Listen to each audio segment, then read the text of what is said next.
بسم الله الرحمن الرحيم له ملك السماوات والأرض يحيي ويميت وهو على كل شيء قدير هو الأول والآخر والظاهر والباطن وهو بكل شيء عليم. أعوذ بالله من الشيطان الرجيم. بسم الله الرحمن الرحيم.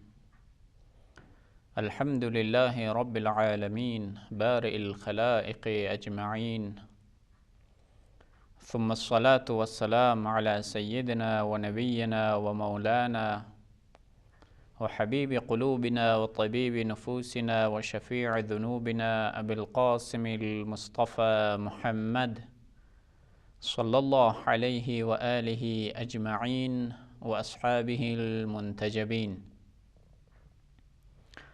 أما بعد، قال الله تعالى في كتابه الكريم: الله لا إله إلا هو الحي القيوم. In the name of Allah, the most merciful, the most compassionate. Respectable audience, distinguished listeners, honorable viewers, Assalamu alaikum wa rahmatullahi wa barakatuh. Dear listeners, today, God willing, we are going to talk about the divine attributes that are related to Almighty Allah's essence or Almighty Allah's entity. You know that we did categorize that in respect with Almighty Allah's attributes, or in regard with the divine attributes, there are many categorizations. One of the most important one of them is that some attributes are related to Almighty Allah's essence, while others or some other attributes are related to Almighty Allah's actions. In essential divine attributes, you know that we do not pay attention to Almighty Allah's relationship with the rest of the creatures.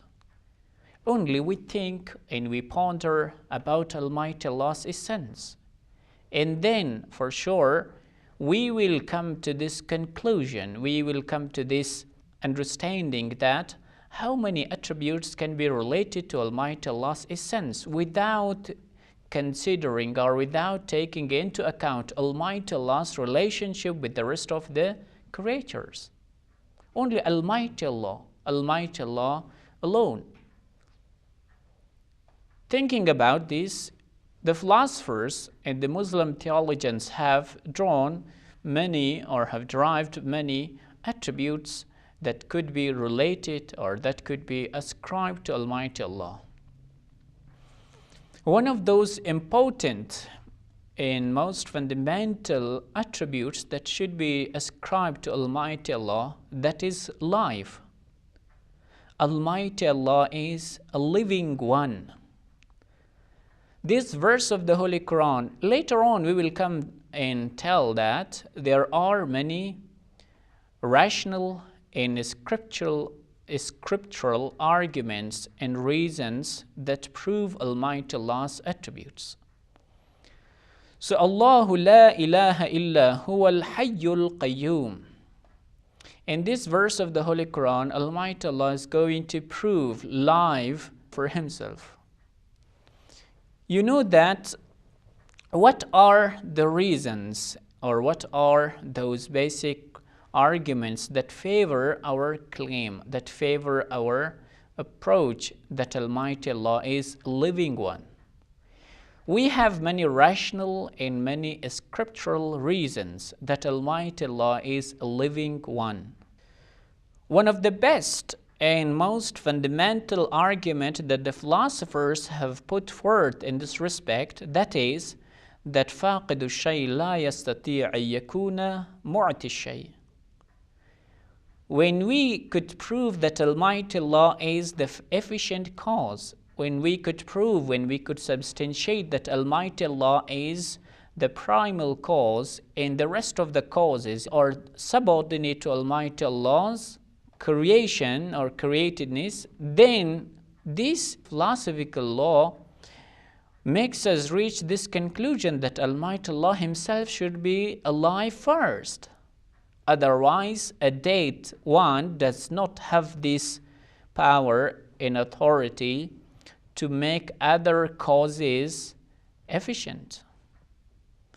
The rest of the causes, you know that whenever we say that the rest of the causes belong to Almighty Allah's will, so He has to be a living one. Otherwise, Almighty Allah cannot give life to other causes while He Himself should be dead, or while He Himself should be a non-living one. The moment we think, or the moment we assume that Almighty Allah is the necessary existent, the moment we think that Almighty Allah is an efficient cause, or the prime and the first cause, at that moment this conclusion is drawn that He has to be a living one. Otherwise, He cannot shower blessings, He cannot give mercy and grant other beings sustenance. Huwal Hayyul Qayyum, all sustainer. How He has to be a sustainer while He Himself is dead, if we suppose this? So it makes a huge difference that we have to think philosophically that Almighty Allah is the efficient cause, Almighty Allah is the first cause. From this rule, from this philosophical reasoning, we can drive this conclusion that Almighty Allah should be a living one.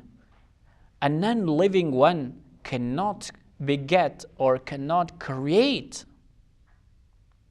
So this is first. Secondly, it should be mentioned that His life is different from what we are having life. It means our living is different from Almighty Allah's, and His is different from us.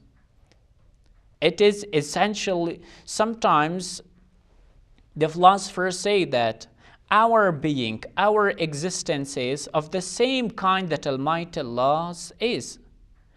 But the level of existence is different. We are in the lower or in the lowest level of existence, while Almighty Allah and the rest of the creatures such as angels and others are of the higher existence. Only what makes difference is the level of existence. Otherwise, the very existence we are in common.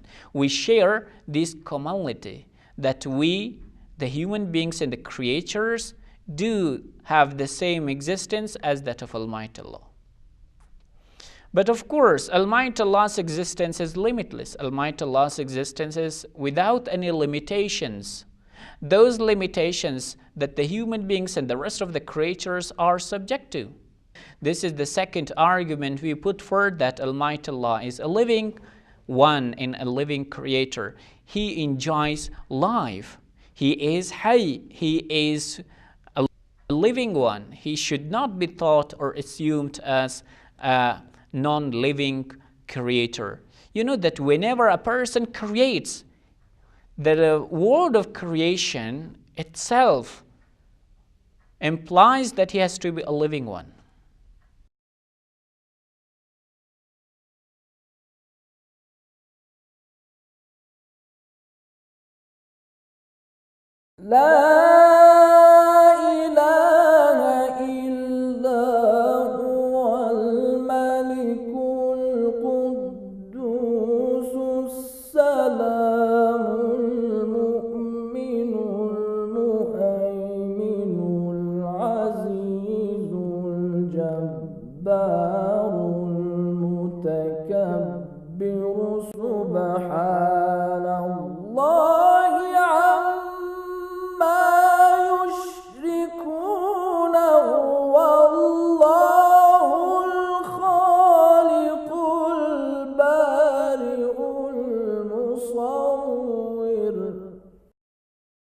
The second argument can be brought from Khaja Nasiruddin Tusi.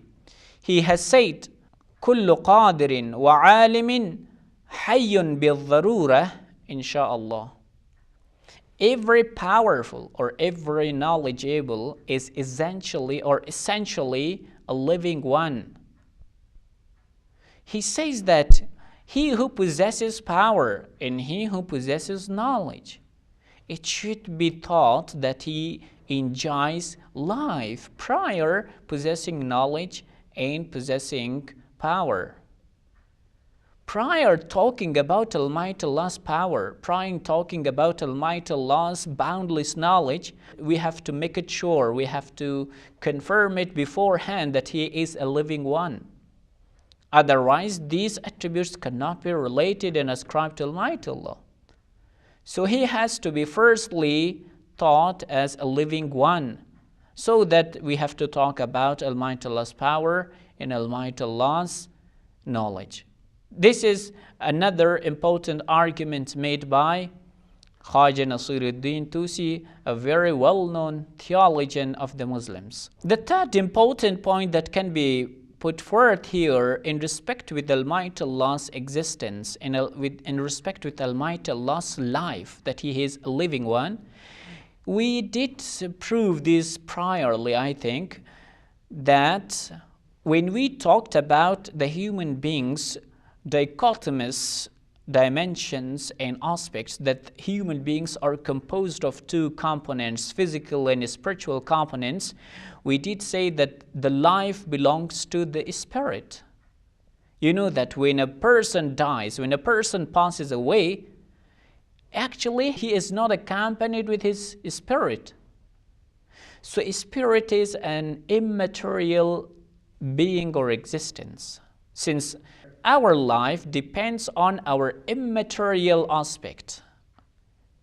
Whenever our bodies are existent, sometimes you know that when an accident occurs, a dead corpse is present. He has the eyes, he has his head, he has his all organs, but they do not function, they do not work. Why? Because the spirit has gone. He does not have life. So life depends on one's spiritual aspect.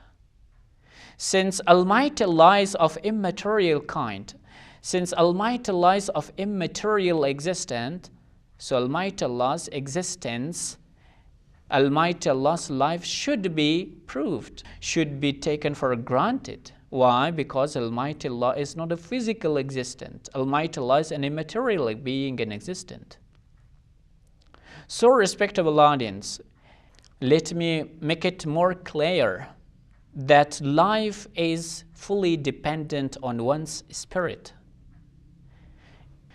One's life is not fully dependent on one's physique. There are people, as I said, there are people who have lost one of their organs, or many parts or many organs they have lost, but still they are alive. It makes us reach this conclusion that life does not depend on one specific organ. Rather, it depends on one's spirit. When the spirit goes, then we will be dead corpse. Taking all this into account, or given the fact that we brought some rational arguments about Almighty Allah's existence, now the turn comes to those scriptural reasons that can be put forth here. One of them is the very verse of the Holy Quran. Almighty Allah explicitly says that Alif Lam Mim Huwa Allahu alladhi la ilaha illa huwa al-hayyul qayyum. Beside this verse, there are a host of verses in the Holy Quran that explicitly indicate that Almighty Allah is a living one, making it sure for the audience, for the listeners, for those who were the addressee of the Holy Quran's verses, that do not think that Almighty Allah does not know about you. Almighty Allah is fully negligent, fully nonchalant towards your issues. No, He knows fully. He is omniscient and He is omnipotent. So being present here and there, it needs life, it needs that a person should be a living one. These scriptural reasons can serve our purpose when we believe that Almighty Allah has sent us the Holy Quran, the book. Otherwise, for an atheist who disfavor or who opposes with the Holy Quran, these scriptural reasons or arguments cannot work. But for a Muslim who believes that Almighty Allah has sent him the Holy Quran, and still it has remained intact, it has remained safe and sound, and no distortion has penetrated or infiltrated in this book, it can be a valid source for him. It is the most authoritative source for him, that he has to take all his beliefs and fundamental accounts from this Holy Quran. So when this Holy Quran says to him that Almighty Allah is a living one, so he will believe that, of course, Almighty Allah is a living creator. This is very much important. Another verse of the Holy Quran that explicitly indicates or have a say in this regard, that is, وَتَوَكَّلْ عَلَى الْحَيِّ الَّذِي لَا يَمُوتُ. It means that you have to take refuge to a living creator, that he is not subject to death. No death or demise comes towards him. It is we that we are subject to death. But Almighty Allah is not of those kind. So Almighty Allah remains forever, since His existence is of a necessary kind. This is the arguments we made about this fact that Almighty Allah is a living creator. Almighty Allah is alive. Almighty Allah is Hayy. Almighty Allah is not the one that we have to think that He has been perished or His age is expired. No, He is alive and He will be there forever. Another positive attribute that can be ascribed to Almighty Allah's essence, not Almighty Allah's actions, Almighty Allah's essence, that is knowledge. What does knowledge mean? You might know, I think every one of us knows something about knowledge, about awareness, about this that one has to have or one has to earn and gain information about something. So Almighty Allah is all aware, Almighty Allah is all knowing. Almighty Allah possesses absolute knowledge. Almighty Allah's knowledge is boundless. While the human being's knowledge is limited, it is imprisoned with different kinds of limitations. But Almighty Allah is boundless. إن الله يأمر بالعدل والإحسان وإيتاء ذي القربى وينهى عن الفحشاء والمنكر والبغي يعظكم لعلكم تذكرون. Even if you have remembered, when we were talking about the design argument, we came to this conclusion that a very wise designer is behind the universe. The only wise designer can produce such a marvelous world that we are living in this world, having wonderful phenomena. We believe that the very wise creator should be possessing knowledge. Otherwise, he cannot design. It seems very much absurd, dear listeners, that every one of us know that in our daily experiences, in our daily life, every one of us are aware that an ignorant person can do nothing. An ignorant person can do nothing. Or a person who is deprived of knowledge, he is not able to design, he is not able to work, he is not able to do many things. Because many things are in dire need of knowledge, in dire need of information. Think of a very simple computer. It needs knowledge. The manufacturers should be knowledgeable personalities, figures. Otherwise, they will not be able to produce such laptops or such computers. So it is a very tiny example that such a complex product is in dire need of master and very expert engineers. So how a marvelous world we are living in. So does not it need a wise designer and creator behind? For sure. This world does need or is in constant need of a designer and constant need of a very living, a knowledgeable creator. Otherwise, an ignorant living one cannot produce such a wonderful world.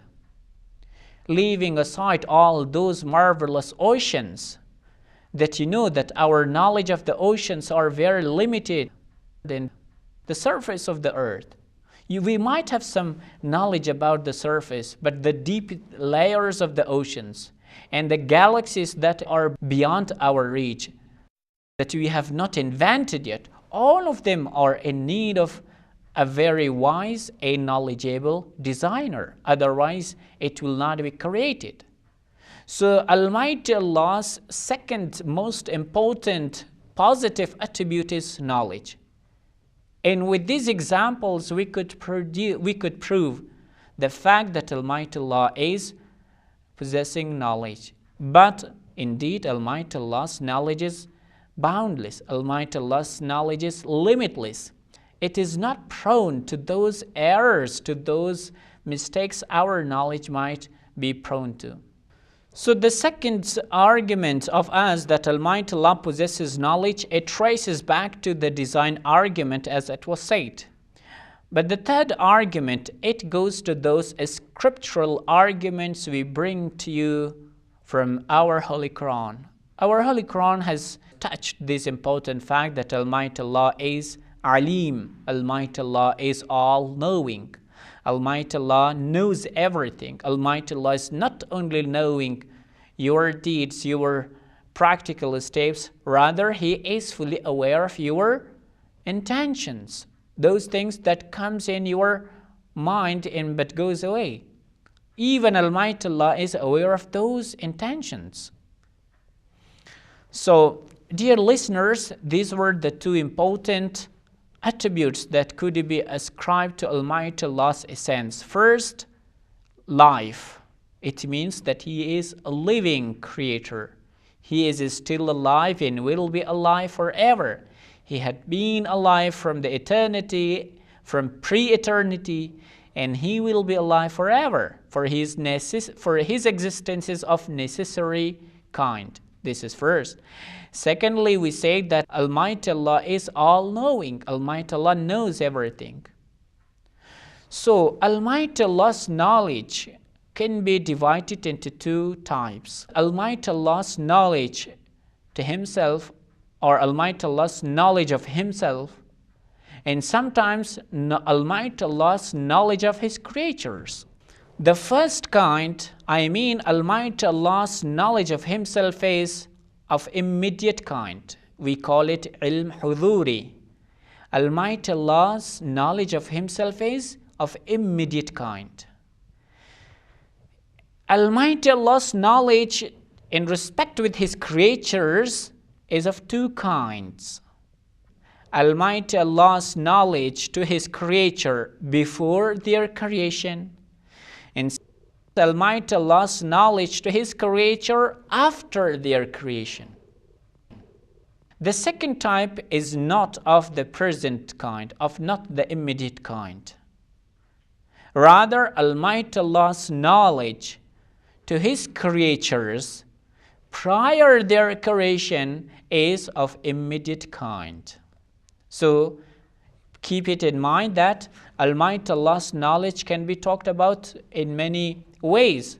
But here we touch this important point that Almighty Allah's knowledge can be divided into two categories. The first, Almighty Allah's knowledge of Himself, and Almighty Allah's knowledge in respect with His creatures. In respect with His creatures, again, it can be divided into two groups. Sometimes Almighty Allah's knowledge to His creature prior their creation, and sometimes after their creation. So Almighty Allah's knowledge is limitless, boundless, and there are many other characteristics that can be ascribed to Almighty Allah's knowledge. But I do prefer that our dear listeners and viewers have to refer to those voluminous books that they have talked about this important issue in detail. So, respectable audience, distinguished listeners, may Almighty Allah bless us all that we have to have complete comprehension of all these attributes, and then we have to be fully aware of our own deeds so that we have to be given and we have to be granted the eternal felicity and happy life. May God bless you all. Thank you very much. Wassalamu alaikum wa rahmatullahi wa barakatuh. اللهم انفعنا بالعلم وزينا بالحلم وجملنا بالعافية وكرمنا بالتقوى إن وليي الله الذي نزل الكتاب وهو يتولى الصالحين.